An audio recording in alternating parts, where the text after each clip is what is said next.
Shalom, Bapak Ibu, Saudara, dan semua sahabat saya yang terkasih. Melalui Facebook ini saya menyapa Anda dengan kabar baik dan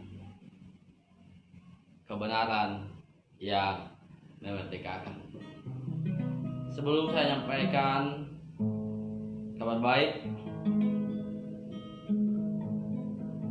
saya mau mengajak Bapak Ibu Saudara untuk memuji menyembah Tuhan.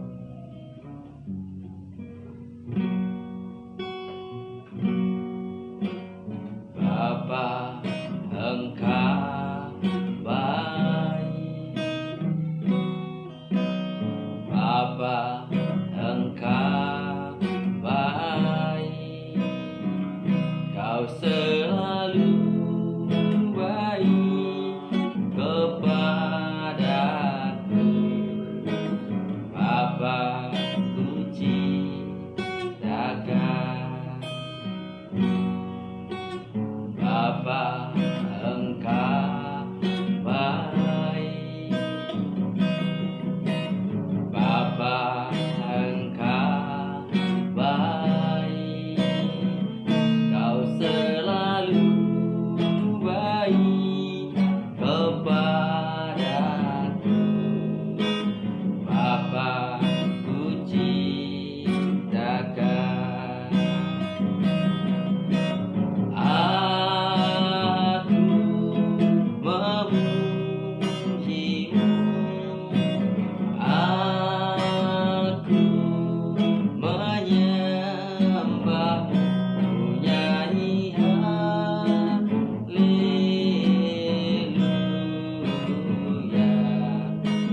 Bapa, ku ciptakan.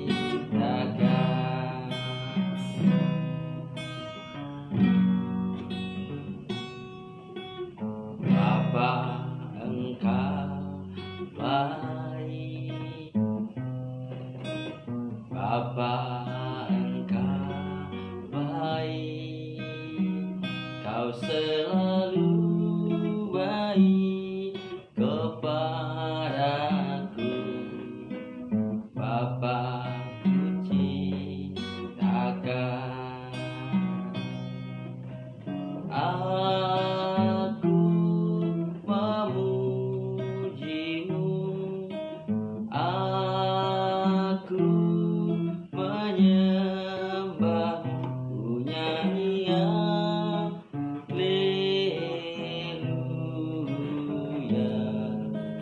Bapa, ku ciptakan. Aku memujimu. Aku menyembahmu. Ku nyanyi haleluya.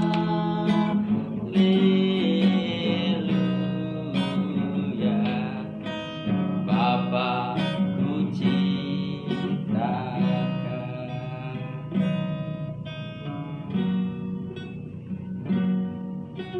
Sukacitaku penuh, bermazmur bagimu, karena ku tahu ku telah ditebus oleh curahan darah-Mu. Menari bagimu, memuji nama-Mu, karena ku tahu ku berkemenangan oleh curahan darah-Mu. Darah-Mu Yesus sucikan daku. Darah-Mu Yesus bebaskanku. Darah-Mu Yesus ubahkan daku. Ku dijadikan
anugerah-Mu, hanya karena anugerah-Mu, hanya karena kebaikan-Mu, hanya karena kemurahan-Mu, hanya karena kasih karunia-Mu.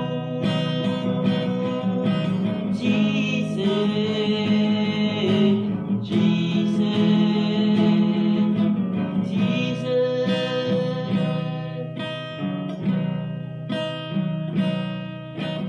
Shiraya la raya basira, Shiraya la raya ba ba ba ba ba ba, Shiraya la raya la raya la raya, Shiraya la la la ba, Shiraya la raya la raya la la. Hallelujah, Hallelujah. Oh, Shiraya ba ba ba ba ba ba, ya Shiraya la raya la raya ba ba ba. Shiraya, Shiraya. Terima kasih Tuhan, terima kasih. Terima kasih Tuhan, terima kasih Bapa untuk kebaikan dan kemurahan-Mu.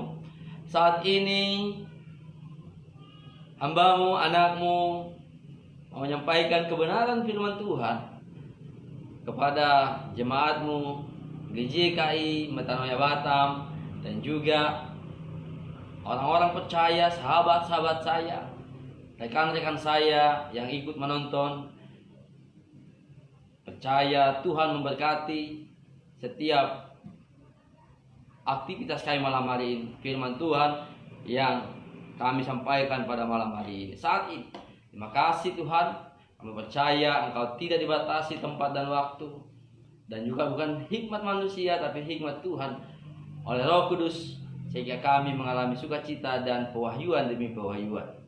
Di dalam nama Yesus Kristus kami berdoa dan mengucap syukur. Haleluya, haleluya. Amin. Shalom Bapak Ibu, sahabat-sahabat saya, rekan-rekan dan istimewa jemaat GJKI Metanoia Batam. Saya menyapa Anda malam hari ini dengan kabar baik dan kebenaran yang memerdekakan. Topik kita pada malam hari ini adalah tentang perjamuan kudus atau perjamuan Tuhan. Kenapa saya mau menyampaikan ini? Karena saya percaya ini adalah hal yang penting untuk kita ketahui bersama, hal yang bagus untuk kita ketahui. Di dalam kekristenan, perjamuan kudus adalah hal yang signifikan, penting, dan luar biasa. Kenapa saya menyampaikan penting dan luar biasa? Karena kitab-kitab Injil Markus, Lukas, Yohanes menuliskannya, membahasnya tentang perjamuan Tuhan, dan dibahas berulang-ulang. Bapak Ibu, kalau ada sesuatu topik yang dibahas berulang-ulang dalam Alkitab kita, dalam Injil, dalam firman Tuhan, artinya itu penting sekali. Penting karena berulang-ulang. Sama dengan tentang perjamuan. Ini perjamuan tentang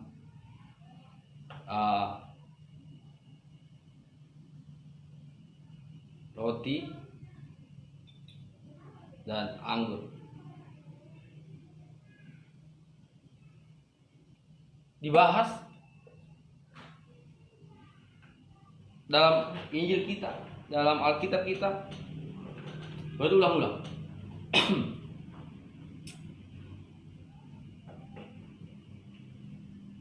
Apa yang dibicarakan di dalam tentang roti dan anggur itu? Beberapa hari yang lalu kita bahas tentang minyak urapan. Semuanya mengarah kepada karya Kristus yang sempurna di kayu salib. Karena memang semua pusat kehidupan, pusat iman percaya kita, pusat daripada kekristenan kita adalah apa yang terjadi di Bukit Kalvari, Bukit Golgota, adalah puncak daripada segalanya. Itu sesuatu yang kejadian yang terbesar yang pernah ada di jagat raya ini. Kematian anak Allah di kayu salib. Itu adalah peristiwa agung, mahakarya Allah terjadi di situ.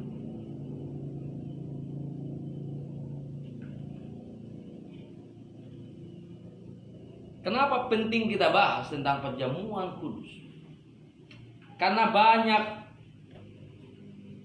hal yang beralih, berubah dalam kekristenan, berubah. Kita tahu tentang perjamuan Tuhan adalah tentang mengingat Yesus telah mati di kayu salib, yang mengubah, mengamandemen hukum yang lama menjadi hukum yang baru. Bapak Ibu, kalau kita kembali kepada jemaat mula-mula, jemaat mula-mula di Kisah Para Rasul menuliskan bahwa setiap mereka berkumpul, mereka mengadakan perjamuan Tuhan atau perjamuan kudus yang kita kenal hari ini. Mereka melakukan perjamuan itu setiap mereka bertemu. Paulus pun di surat-surat Paulus menuliskan perjamuan kudus, hal yang signifikan untuk dilakukan seorang beriman percaya kepada Yesus.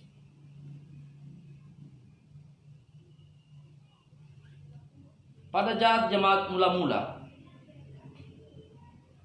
orang-orang percaya, orang-orang Kristen, pada saat itu mereka membicarakan Yesus, mereka menyampaikan Injil melalui kitab Perjanjian Lama tentunya pada jemaat mula-mula.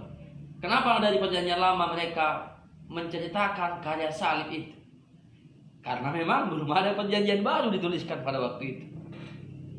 Belum ada kanonisasi. Dan belum ada dituliskan memang perjanjian surat-surat Injil itu. Yang orang Kristen mula-mula punyai di zaman rasul-rasul adalah memang kitab Yahudi, yaitu kitab Musa, kitab nabi-nabi, Mazmur, sampai Maleakhi. Dengan itulah mereka memberitakan Yesus. Dan orang Yahudi sendiri ya tentu memiliki yang kitab itu. Terus apa yang membedakan orang percaya Yesus dan orang Yahudi yang belum percaya Yesus? Mereka punya kitab yang sama. Orang jemaat Kristen mula-mula memakai kitab Yahudi, Talmud.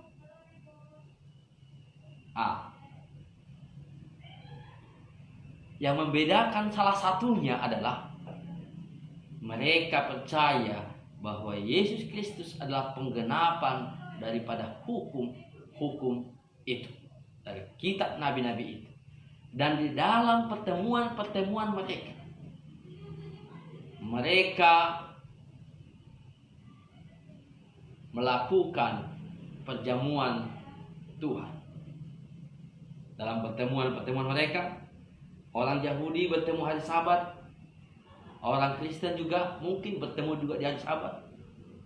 Tapi Alkitab mencatat di hari pertama pada minggu itu, tentunya itu adalah hari Minggu. Tapi yang mau saya sampaikan di sini adalah orang Kristen mula-mula berbeda dengan orang Kristen, orang Yahudi yang belum percaya. Kenapa? Di dalam pertemuan mereka, mereka selalu melakukan perjamuan kudus, perjamuan Tuhan, untuk menyatakan, untuk mendeklarasikan, mengingat akan Yesus Kristus telah mati di kayu salib menggenapi hukum-hukum itu. Tapi entah kenapa di akhir, setelah kekristenan berjalan dan berjalan, perjamuan Tuhan adalah sesuatu perjamuan yang begitu-begitu sakral dan agamawi. Ya, perjamuan Tuhan adalah sakral, tapi yang berubah menjadi agamawi, sehingga membatasi orang-orang untuk melakukan perjamuan Tuhan. Sehingga tidak semua orang boleh melakukan perjamuan Tuhan.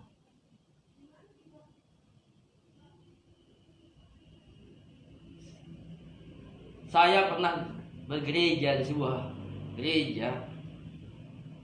Saya mengingat kejadian pada waktu itu. Ada orang tua yang tak mau ikut perjamuan. Tak mau ikut dia perjamuan. Kenapa dia nggak mau ikut? Karena dia merasa tidak layak ikut perjamuan. Kenapa dia merasa tidak layak? Ya tentunya dia punya kesalahan. Dia punya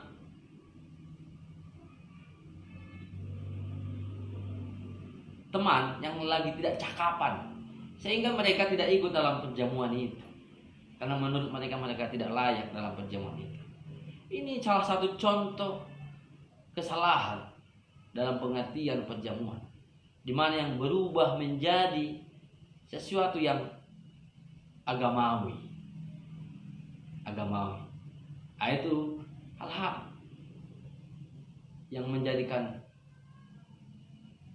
perjamuan itu, perjamuan kudus, berubah nilai-nilai yang sesungguhnya.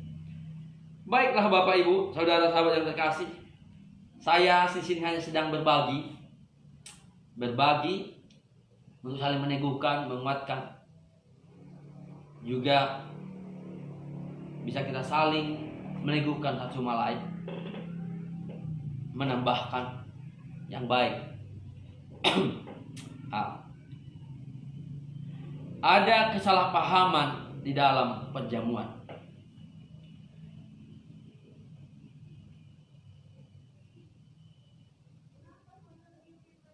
Mari kita buka kitab 1 Korintus 11 ayat 23 sampai 34.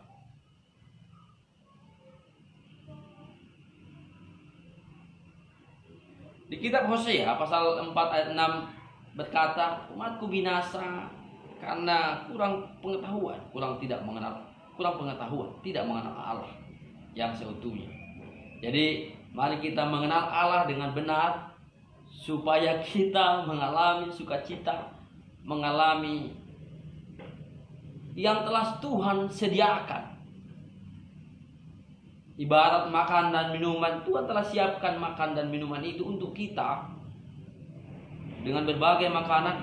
Tapi di pikiran kita, ini nggak boleh kumakan, dilarangnya.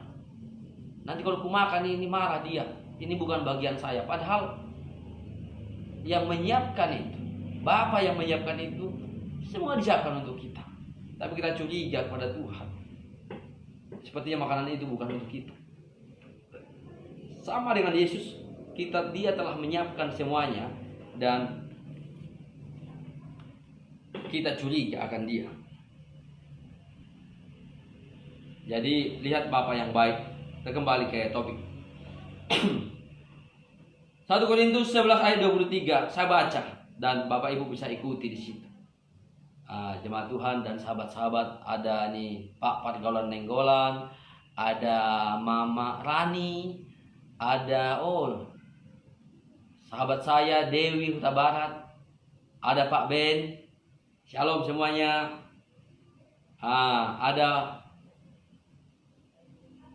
Eli Boru Panjaitan, Ya shalom. Ya, kita pakai waktu kita dalam stay at home ini untuk banyak online firman Tuhan ya, Bapak Ibu, sahabat-sahabat saya. Mari kita nikmati ya. Nikmati pelayanan ini melalui media online ini. 1 Korintus 11 ayat 23. Sebab apa yang telah kuteruskan kepadamu telah aku terima dari Tuhan, yaitu bahwa Tuhan Yesus pada malam waktu ia diserahkan mengambil roti. Jadi Rasul Paulus menuliskan ke jemaat Korintus pada waktu itu, dan tentunya untuk kita saat ini. Dia terima itu langsung dari Tuhan. Pewahyuan dan firman Tuhan yang disampaikan kepada Paulus. Lakukan perjamuan ini dan ajari orang-orang Korintus.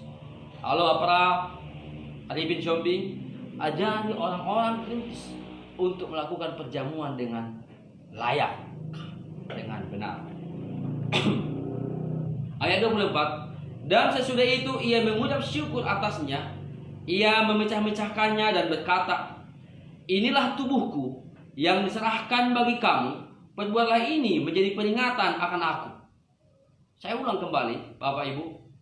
Ayat 24. Dan sesudah itu ia mengucap syukur atasnya, ia memecah-mecahkannya dan berkata, inilah tubuhku yang diserahkan bagi kamu, perbuatlah ini menjadi peringatan akan aku. Jelas sekali, waktu kita mengambil roti yang adalah tubuh Kristus, Yesus berkata, lakukan ini menjadi peringatan akan aku.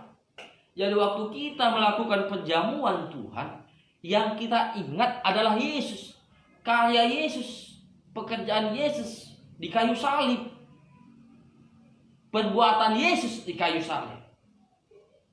Bukan perbuatan kita. Ini yang menjadi masalah besar. Mengubah konsep daripada perjamuan itu.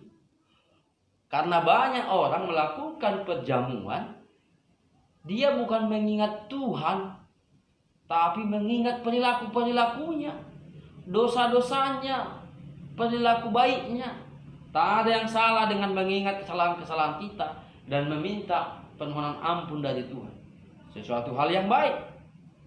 Tapi waktu melakukan perjamuan Tuhan, Tuhan tidak menyuruh seperti itu. Di ayat 24 dikatakan, lakukan ini untuk mengingat akan aku. English version, remember me. Do this to remember me. Do you remember? La la la la la la. Remember me. Yesus bilang, lakukan ini untuk mengingat aku. Bukan mengingat-ingat perbuatan baik atau perbuatan buruk kita. No. Salah. Dalam bahasa Batak Toba, idokon songonon, ulah hamumay bahen paningotan diahu.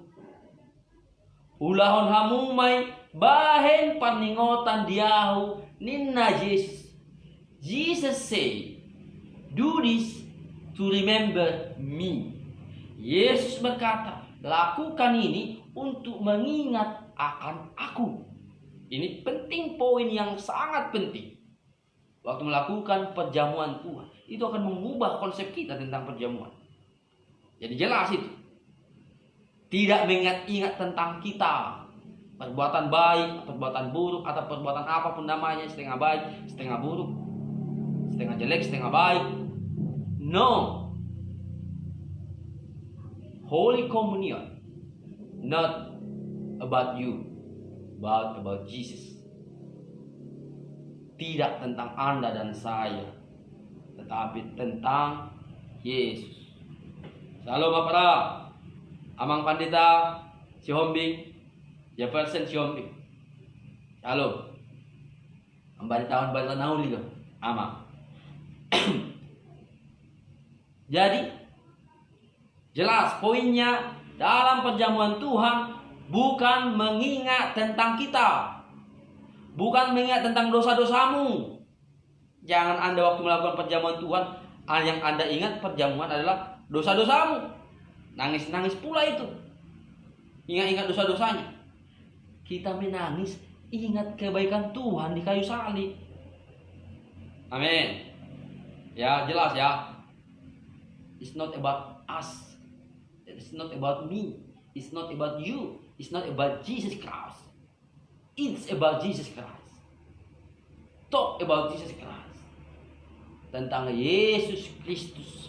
Oke, tanggal ayat 23 dibilang gitu kan. Melakukan ini menjadi peringatan anak-anak. Ayat 25, demikian juga ia mengambil cawan sesudah makan lalu berkata, cawan ini adalah perjanjian baru. Cawan ini adalah perjanjian baru. Artinya ada perjanjian yang lama. Berubah perjanjian itu. Ada namanya perjanjian lama. Ada perjanjian baru. Kenapa tak disebut perjanjian saja? Karena memang perjanjiannya berbeda. Beda prinsipnya. Di perjanjian baru. Salam Ibu Siburian. Dan pujilah Tuhan Yesus. Amin. Perbuatlah ini setiap kali kamu meminumnya menjadi peringatan akan aku. Jadi waktu kita memegang pun darah Yesus, anggur itu, yang kita ingat, lakukan ini, kata Tuhan. Tuhan yang bilang. Saya menyampaikan apa yang Tuhan bilang. Yang Tuhan bilang, waktu kita melakukan perjamuan, lakukan itu untuk mengingat apa? Baik memegang roti tentang Yesus, baik anggur, cawan, darah Yesus, adalah mengingat akan Dia. Tentang perjanjian baru. Peringatan akan aku. Jadi jelas Bapak Ibu ya, saudara, orang-orang percaya, believer. Waktu perjamuan kita mengingat karya Yesus di kayu salib. Tidak mengingat-ingat tentang kamu. Terus bagaimana itu Pak Pendeta, Amang Pandita, Pastor? Katanya harus menguji diri. Oke, nanti sebentar lagi. Yang dimaksud menguji diri itu. Karena itu yang jadi masalah. Sehingga orang tidak berani mengambil bagian daripada perjamuan kudus. Saya pun nggak tahu kenapa jadi perjamuan kudus namanya. Dalam Alkitab dituliskan perjamuan Tuhan. Perjamuan malam. Nanti kita belajar sama-sama. Saya pun belum tahu itu. Kenapa kok berubah jadi perjamuan kudus di abad awal itu. Tapi esensinya tentang Kristus. Ayat 26. Sebab setiap kali kamu makan roti ini dan minum cawan ini, kamu memberitakan kematian Tuhan sampai Ia datang.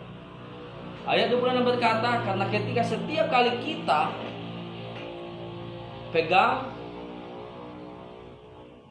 roti dan cawan, kita sedang memberitakan kematian Tuhan. Kematian Tuhan di sini sudah mati dulu.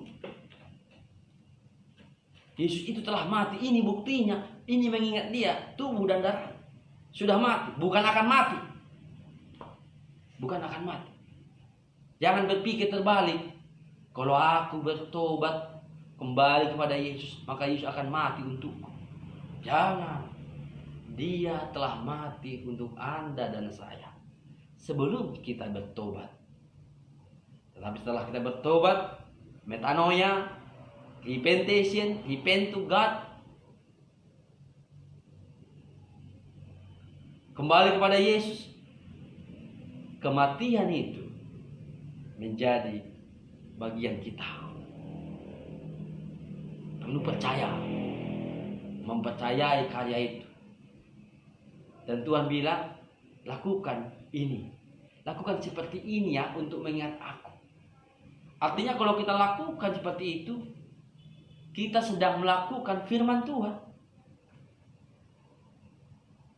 Karena ada orang-orang bertanya,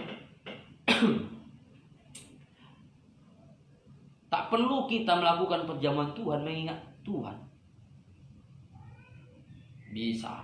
Saya pun percaya itu. Saya pun tak selalunya perjamuan Tuhan. Tidak mungkin saya selalu berdoa mengingat Tuhan, baca firman Tuhan, sudah mengingat Tuhan itu pasti. Tapi ketika Tuhan menyuruh kita melakukan perjamuan, ada hal-hal yang baik di sana. Ada yang Tuhan, "Oi, Anggia, Galung, Paola, jauh dari kolam, dari Sibolga. Tuhan berkati. Tonton terus ya sampai habis. Ini memberkati." Menli Tawarmi. Halo. Oh, brother Niko Tambunan. Sudah lama tidak bersua. Oh, ini ada bang saya, Abang Polman Siombe, senior. Jadi waktu kita melakukan perjamuan, kita sedang memberitakan kematian Tuhan. Dia sudah mati. Sampai kapan kita melakukan perjamuan Tuhan? Sampai ia datang kedua kali. Udah datang dia, tak perlu lagi kita lakukan perjamuan itu. Tapi sebelum dia datang ke kali kedua atau kedua kali, datangan dia kedua kali, the second coming, Tuhan suruh lakukan perjamuan ini untuk mengingatkan aku. Jelas ya Bapak Ibu, bahwa perjamuan Tuhan adalah hal yang penting, bahkan signifikan dalam kekristenan kita.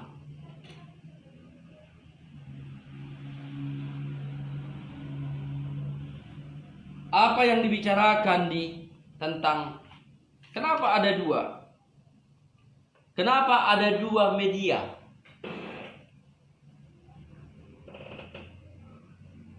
Ada dua, roti, anggur,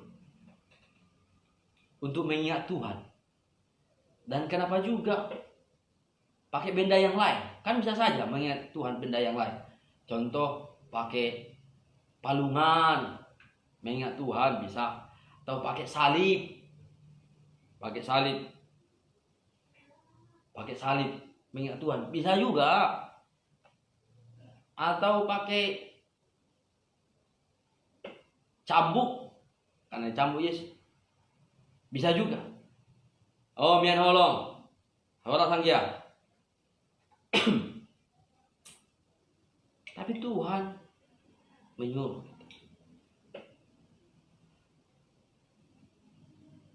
Bapak Ibu, dalam perjanjian yang lama ada korban sembelihan, ada korban bakar, korban-korban lainnya. Semua itu merujuk kepada Yesus dan digenapi di kayu salib. Semua itu.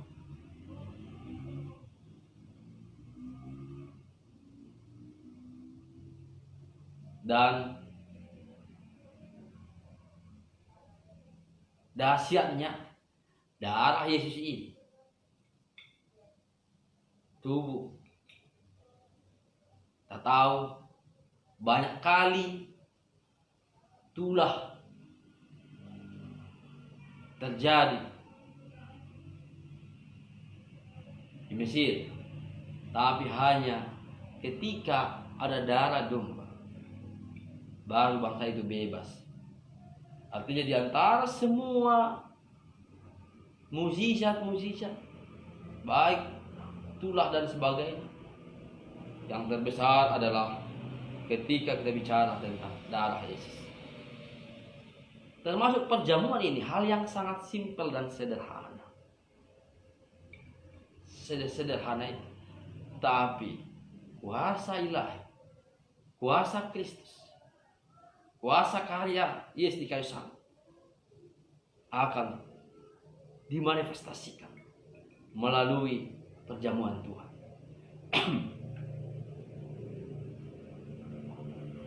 Saya mulai dari sini. Roti ini bicara tentang apa? Roti berbicara tentang kesembuhan kita. Berbicara tentang kesembuhan kita.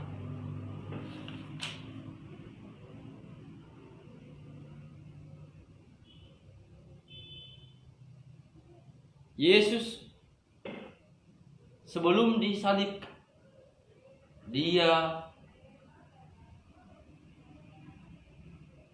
dihancurin. Kita tahu sebelum di kayu salib, saya percaya Yesus itu memiliki tubuh yang sehat, tubuh yang kuat, tubuh yang hebat. Yesus memiliki tubuh itu. Kalau Bu Rita, Frederick memiliki tubuh yang sehat. Tetapi tubuh yang sehat itu, tubuh yang kuat itu, dicambuk, dihancuri. Yesaya 53 jelas sekali menjelaskan itu. Tulang-tulangnya cambuk, dihabisin sampai terlihat. Dan tubuh yang sehat itu dihancurin, disakiti. Supaya apa? Yesus disakiti, dihancurkan, supaya melalui tubuh yang hancur dan sakit kita, penyakit kita dibayar di situ. Penyakit kita dieksekusi di situ. Supaya kita hari ini dengan tubuh Yesus Kristus menerima kesembuhan, menerima kesehatan terbaik. Kita menerima kesehatan terbaik. Dan tubuh Yesus ini adalah bicara tentang kutuk kita yang telah ditimpakan kepada Yesus. Sakit penyakit itu adalah kutuk, Bapak Ibu, bagian daripada kematian. Tapi semua itu telah Yesus bayar di kayu salib. Bagaimana caranya untuk menerima itu? Dengan percaya akan karya itu, melakukan perjamuan Tuhan. Ini bicara roti. Jadi roti berbicara tentang kesembuhan Anda, berbicara kesehatan Kristus dipindahkan kepadamu. Sakit penyakitmu telah disembuhkan. Kamu menerima kesembuhan dan menerima kesehatan terbaik. Roti ini juga berkata tentang berkat-berkat Tuhan. Karena kutukmu telah diambil, ditanggung Kristus, dan kau menerima berkat-berkat. Kau menerima umur panjang, kesehatan terbaik. Anggur dan darah Yesus bicara apa? Salam. Lai abang saya, Pak Bang Rimlet Siregar, dan Amang Pendeta, Pak Amang Pendeta Siregar, Edon Siregar. Halo. Darah berbicara tentang pengampunan dosa sepenuhnya. Yesus telah menguduskan kita, membenarkan kita dengan darahnya, membayar lunas kita. Pembayaran telah selesai di kayu salib. Yesus telah mengatakan, sudah selesai. Sudah kubayar lunas dosa-dosa. Seluruh dosa-dosamu sudah kubayar lunas. Sudah selesai. Jadi kita mengingat itu, mengingat pembayaran itu. Dan ketika kita mengingat kasih yang besar itu, juga memberikan kita kekuatan dan keberanian yang luar biasa dalam hidup kita. Kembali ke ayat Alkitab Korintus tadi. Kembali kepada kitab Korintus. Ayat 27. 1 Korintus 11 ayat 27. Jadi, barang siapa dengan cara yang tidak layak makan roti atau minum cawan Tuhan, ia berdosa terhadap tubuh dan darah Tuhan. Saya ulang Bapak Ibu, ini keren sekali. Ayat 27 ini yang orang-orang Kristen banyak salah tafsir di sini, atau salah baca, atau nggak tahu lah. Jadi salah. Tapi ayat 27 saya mau sampaikan. Jadi barang siapa dengan cara yang tidak layak makan roti atau minum cawan Tuhan. Stop dulu. Di sini dikatakan di dalam perjamuan Tuhan tidak pernah dibicarakan orang tidak layak. Jadi kenapa Bapak Ibu tidak mau ikut perjamuan? Aku tidak layak di situ. Aku tak bisa ikut di situ. Padahal dalam firman ini tak ada dikatakan kamu layak perjamuan, kamu tidak layak. Enggak ada. Enggak ada ayatnya sini. Yang ada di sini dituliskan adalah dengan cara, bukan orangnya. Cara orang itunya layak atau tidak layak. Orangnya sudah dilayakkan Yesus. Barang siapa percaya menerima Yesus sebagai Tuhan dan Juru Selamat, ia diselamatkan, ia dijadikan anak-anak Allah, anak-anak Tuhan. Barang siapa percaya, sudah dijadikan anak, sudah layak, sudah. Tapi apakah anak ini melakukan cara yang layak atau tidak layak? Nah ini dia. Jadi, shalom, sahabat bangun. Shalom. Sahabat saya, rekan saya di penyuluh Kristen Kepulauan Riau. Jadi bukan orangnya yang tidak layak, tapi cara yang tidak layak. Bapak Ibu ya, kita sepakat clear di sini ya. Jelas ya? Semua orang layak, semua orang percaya layak. Shalom itu layak. Tapi caranya belum tentu layak. Seperti yang dilakukan kita orang-orang Korintus ini. Sehingga Paulus menuliskan ini karena mereka melakukan dengan cara yang tidak layak. Jadi barang siapa dengan cara yang tidak layak makan roti atau minum cawan Tuhan, ia berdosa terhadap tubuh dan darah Tuhan. Ia berdosa, ia bersalah atas tubuh dan darah itu. Kalau dia melakukannya dengan tidak layak. Bagaimana dengan tidak layak? Dia lakukan. Dia hanya melihat roti biasa dan anggur biasa. Tapi dia ikut perjamuan. Itu dia. Dia tidak percaya, dia tidak berpikir seperti yang tadi, bahwa roti ini adalah tubuh Kristus yang telah tercabik-cabik, telah dihancurin untuk kesembuhanku, untuk berkat-berkatku, untuk sukacitaku. Dia nggak berpikir seperti itu. Dia tidak berpikir darah ini adalah darah Kristus yang tercurah, darah yang mahal yang tercurah untuk menguduskan, membenarkanku, menyelamatkanku, memeteraikanku. Ini tanda perjanjian baru. Dia nggak berpikir seperti itu. Dia ikut dalam perjamuan itu. Dia ikut dalam perjamuan itu. Tapi dia berpikir ini adalah apa ini? Ini kan ritual saja. Roti apa ini? Ini kan roti. Banyak roti di rumah. Ngapain harus pakai ini? Banyak roti dibeli di sana. Ngapain ini? Anggur ini, anggur di rumah aku lebih bagus daripada sih. Anggur lain. Ini bukan anggur ini jus ini lemon ini rasa anggur. Ketika orang berpikir seperti itu, dia mengambil perjamuan Tuhan. Dia berdosa terhadap tubuh itu, terhadap darah itu.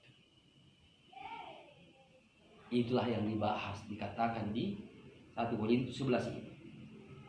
Melakukan dengan cara yang tidak layak. Ayat 28. Karena itu hendaklah tiap-tiap orang menguji dirinya sendiri, dan baru sesudah itu ia makan roti dan minum cawan. Minum dari cawan itu. Ini yang disebut tadi, menguji diri. Menguji diri di sini bukan mengingat dosa. Halo, Pak Steven. Oke, silakan bergabung. Mari kita sama-sama. Bukan mengingat-ingat dosa, menguji diri di ayat 28 ini bukan mengingat-ingat dosa. Saya masih berdosa, saya masih bersalah. Hei, Anda bersalah setiap hari dalam pikiran Anda, mungkin tidak melakukan. Di dalam pikiran bisa saja terlintas yang salah, dan itu sudah membuatmu bersalah karena kamu memikirkan.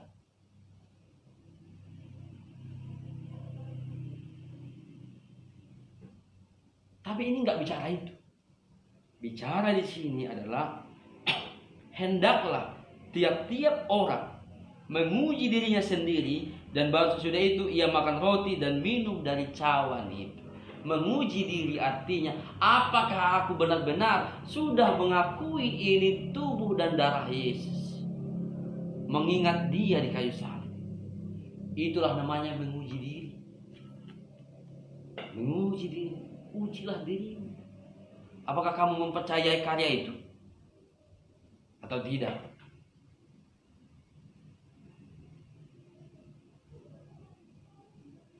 Kalau Anda tidak mempercayai karya itu dan menganggap itu sebagai roti dan anggur biasa, Anda bersalah terhadap tubuh dan darah itu. Kalau bersalah terhadap tubuh dan darah itu, Anda nggak mendapat benefit, Anda tidak mendapat keuntungan, Anda tidak mendapat berkat daripada perjamuan itu sendiri.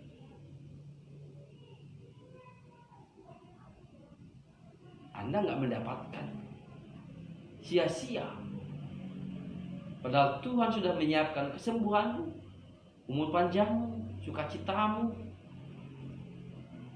dan kau terima melalui perjamuan Tuhan. Kamu bisa merasakannya, menikmatinya. Tapi karena kamu tidak percaya akan hal itu, kamu tidak mendapatkan apa-apa. Kamu bersalah atas tubuh dan darah itu. Begitu Bapak Ibu. Jadi bukan menguji seberapa baik Anda, perilaku Anda. Menjadi orang baik, berperilaku baik adalah sangat baik. Tapi waktu Anda melakukan perjamuan Tuhan, it's not about you. It's about Jesus Christ. Tentang Kristus. Apakah Anda percaya? Jadi yang waktu mengingat-ingat itu, mempercayai itu. Kalau Anda mempercayai itu, Anda layak dalam perjamuan. Tapi kalau Anda hanya melihat tubuh dan roti dan anggur itu adalah ritual dan anggur biasa, Anda tidak melakukannya dengan cara yang layak. Anda melakukannya dengan cara yang tidak layak, dan Anda tidak mendapatkan berkat dan keuntungan melalui perjamuan itu sendiri. Oke, kita lanjutkan. Karena barang siapa makan dan minum tanpa mengakui tubuh Tuhan, ia mendatangkan hukuman atas dirinya. Sebab itu banyak di antara kamu yang lemah dan sakit, dan tidak sedikit yang meninggal.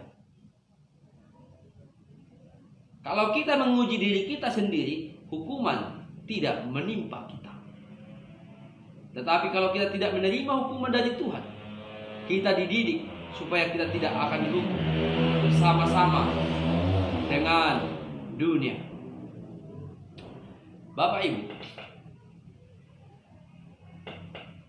kapan hukuman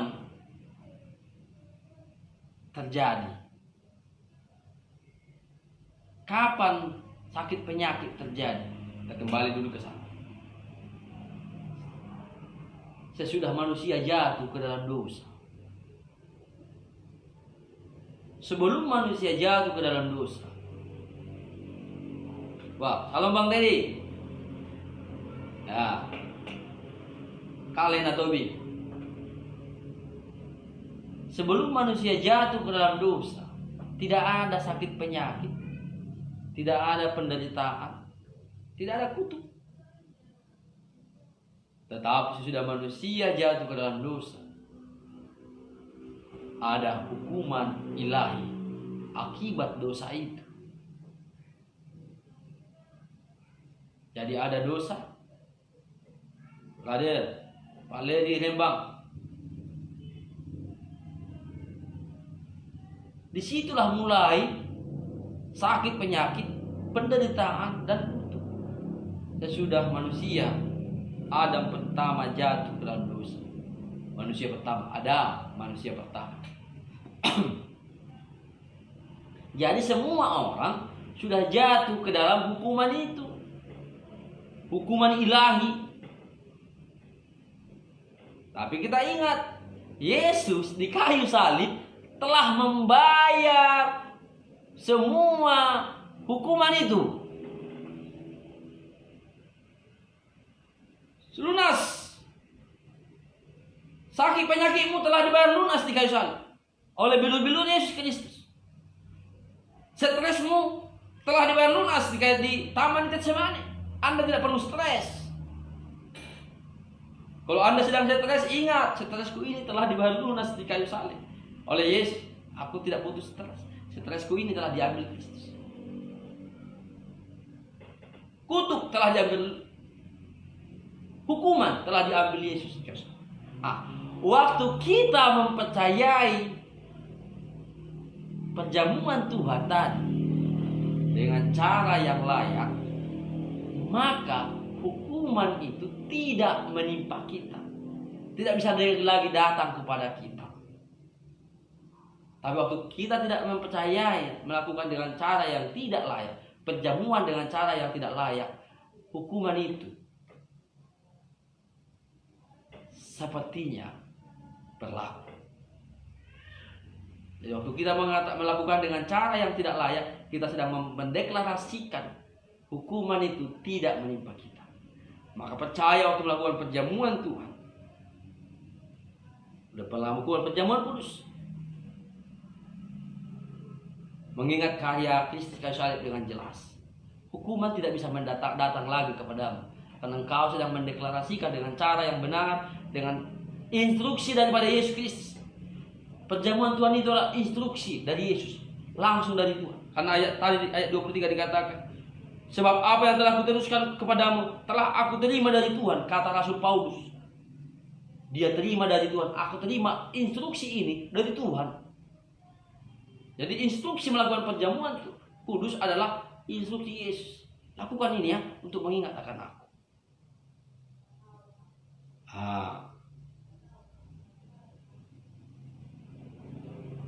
Pasal ini menjadi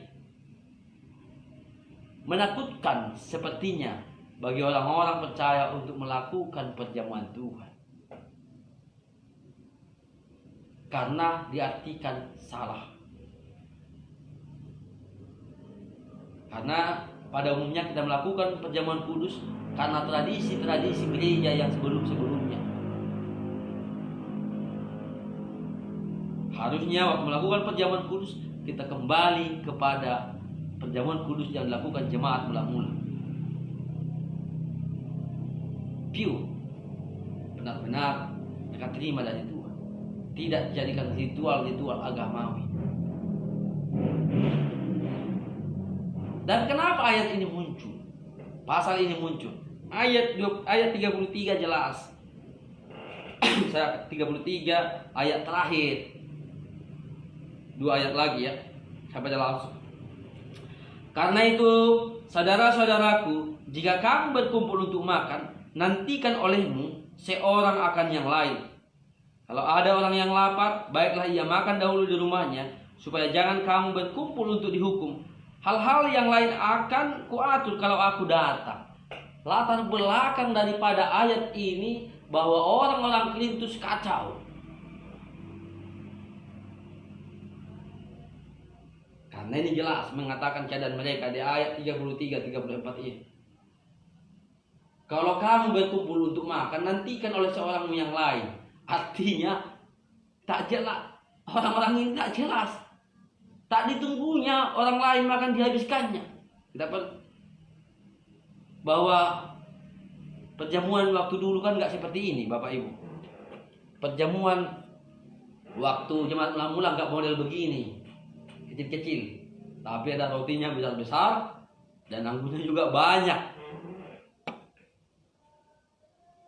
Bahkan mereka bisa sampai mabuk.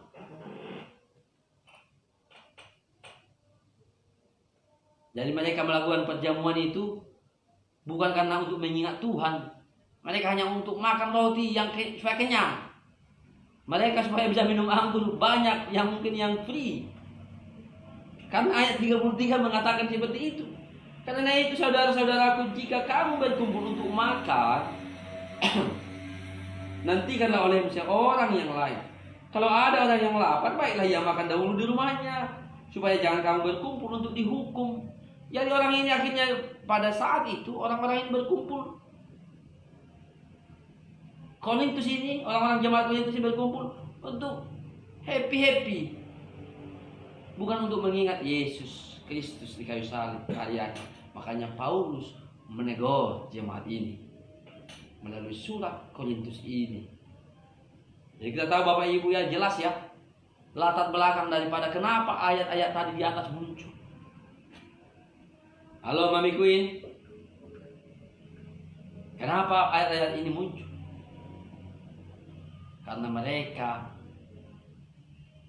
tidak melakukannya dengan cara yang layak, yaitu untuk mengingat karya Kristus di kayu salib. Tapi mereka melakukannya untuk sesuka hatinya. Minum anggur banyak, makan yang banyak, bahkan orang lain yang mau ikut dalam perjamuan tak kebagian, tak teratur. Orang-orang itu tak teratur, sepertinya bukan orang percaya, padahal mereka adalah anak-anak Tuhan. Karena ayat 1 di Korintus jelas untuk orang-orang kudus. Walaupun mereka begitu, mereka adalah orang-orang kudus karena dikuduskan oleh darah Yesus tadi. Mereka melakukannya adalah orang-orang yang layak ikut dalam perjamuan Tuhan, tapi cara mereka tak layak. Kan itu yang dimarahi Rasul Paulus, bukan orangnya yang tidak layak. Jadi Bapak Ibu jemaat Tuhan, orang-orang percaya dimanapun Anda berada,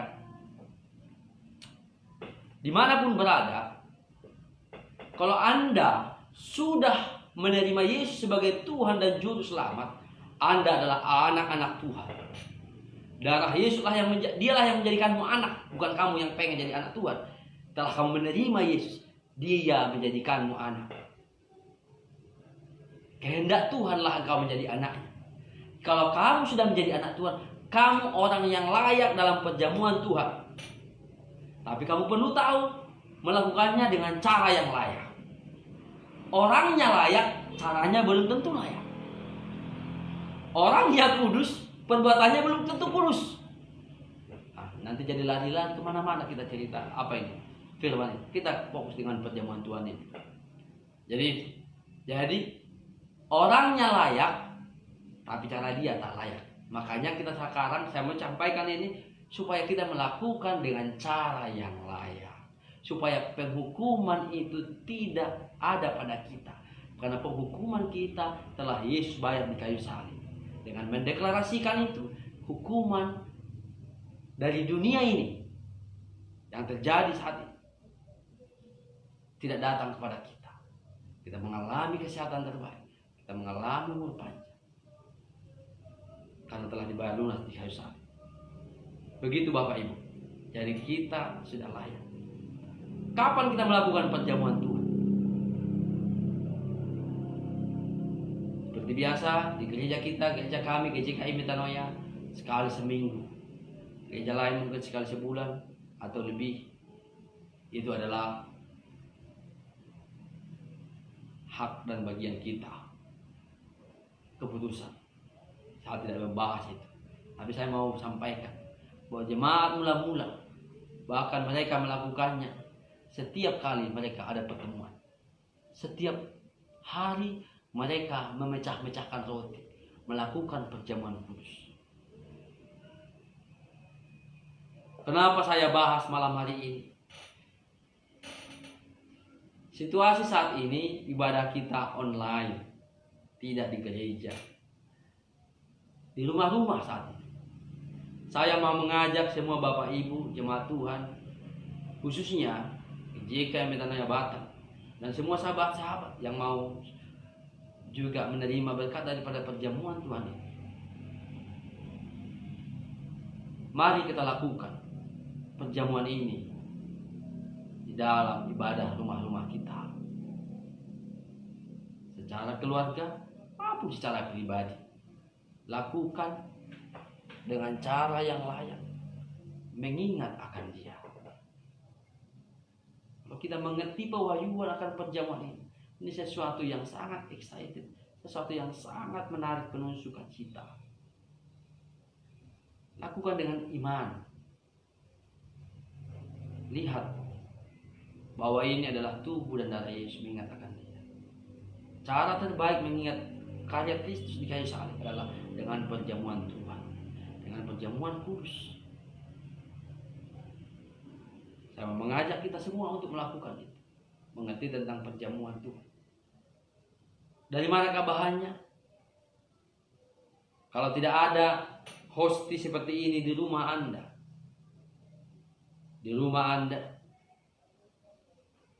boleh dengan biskuit atau roti yang lain. Boleh, tidak mesti seperti ini. Kalau tidak ada anggur di rumah Anda boleh membeli soft drink, rasa anggur atau jus anggur atau jus apapun.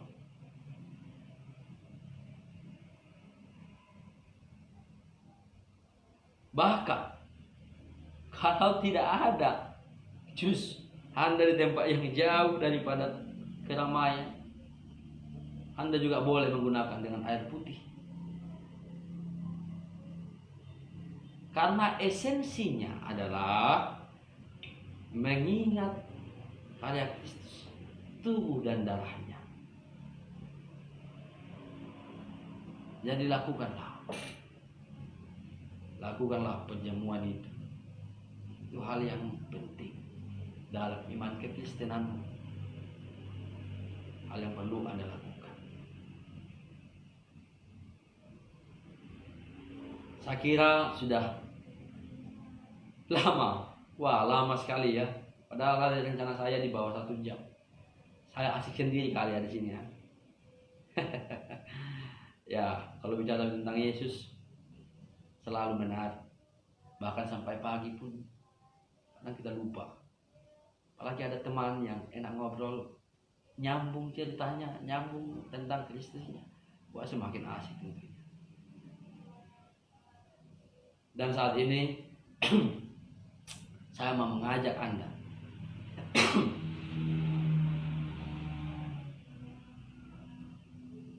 kalau Anda ingin melakukannya sekarang, boleh, saya tunggu.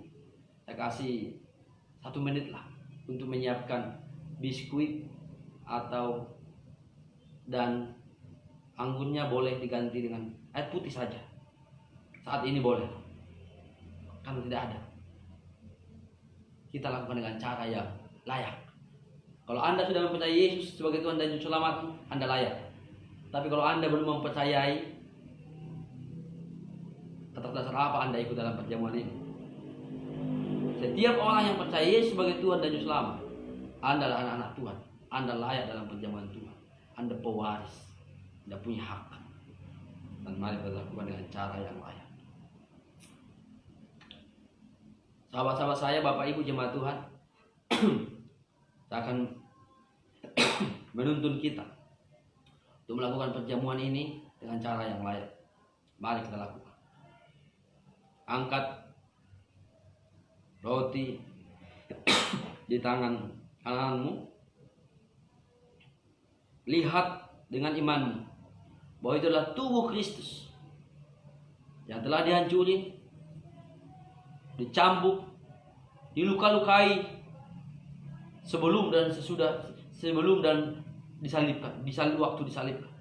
Tubuhnya yang sehat itu telah dihancurkan, telah ditimpakan penyakit untuknya, telah ditimpakan kutuk untuknya, sehingga engkau bisa menerima saat ini kesembuhan daripada Tuhan. Bapak Ibu, terima kesembuhan daripada Tuhan. Anda sedang menerima kesembuhan daripada Tuhan saat ini. Terima kesembuhan itu. Terima. Karena sakit penyakitmu telah dibayar lunas, telah ditanggung Yesus 2000 tahun yang lalu di kayu salib. Terima kesembuhanmu, terima kesehatan terbaikmu, terima berkat-berkatmu melalui tubuh Yesus ini. Tubuh yang telah diberikan untuk dan menyatu dengan engkau. Terima kasih Tuhan. Terima kasih Yesus, kami mengingat akan engkau di kayu salib. Dalam nama Yesus, silakan makan roti yang adalah tubuh Kristus.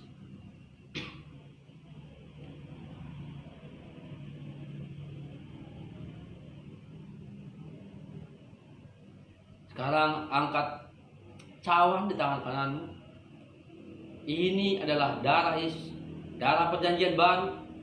Darah perjanjian baru yaitu perjanjian kasih karunia. Semua hanya karena kebaikan Tuhan yang berlaku atasmu. Semua karena kasih, karena kemurahannya yang berlimpah untuk. Darah ini, darah yang menghapuskan seluruh dosa-dosa dan kesalahanmu. Engkau telah dibersihkan seputih salju. Dan engkau dimateraikan dengan darah ini.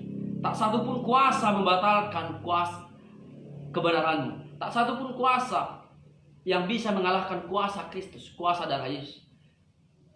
Darah Yesus telah menguduskanmu, membenarkanmu, melayakkanmu selama-lamanya.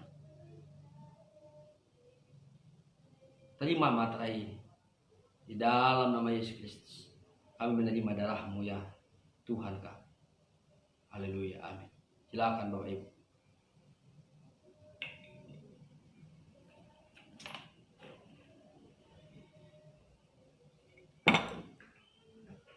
Kita telah melakukan perjamuan Tuhan dengan cara yang layak, dengan cara yang benar.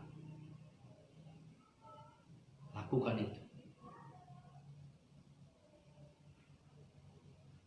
sesering mungkin. Jika Tuhan menggerakkan untuk melakukan perjamuan Tuhan, lakukanlah. Anda layak, Anda orang yang layak melakukannya. Dan kita menerima berkat-berkat melalui perjamuan Tuhan. Saya akan tutup sharing firman pada malam hari ini.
kasih karunia.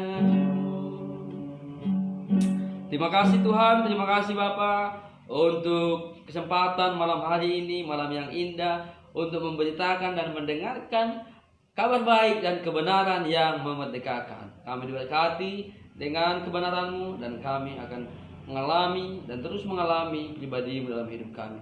Sorak-sorai demi sorak-sorai, kemenangan demi kemenangan, kemuliaan demi kemuliaan. Terima kasih. Di dalam nama Yesus Kristus kami berdoa dan bersyukur. Haleluya, haleluya. Sama-sama kita katakan amin. Shalom Bapak Ibu, jemaat Tuhan dan semua sahabat saya. Terima kasih untuk kita telah mendengarkan session pertama tentang perjamuan kudus, perjamuan Tuhan, Holy Communion.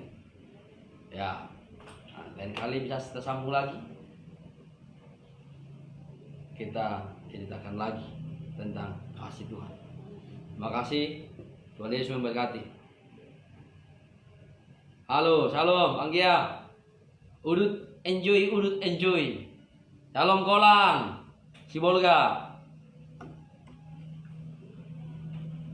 Wah, ini ada Eden Kesia. Sini aja, gak apa-apa. Oke, sudah. Jangan sentuh dulu. Nanti jatuh. Siapa itu? Tidak usah sentuh. Oke, sudah selesai.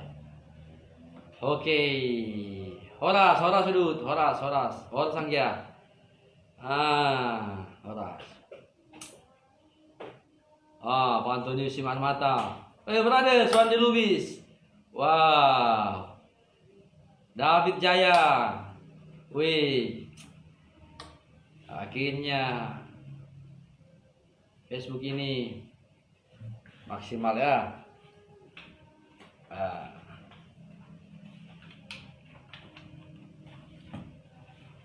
Oke. Sekarang sudah 9:30. Ya. According to Wikipedia, A Dance with Dragons is the fifth novel of seven planned in the epic fantasy series A Song of Ice and Fire by American author George R. Oke. Saya tutup ya. See you soon. God bless you. Tuhan Yesus memberkati. Christ in you.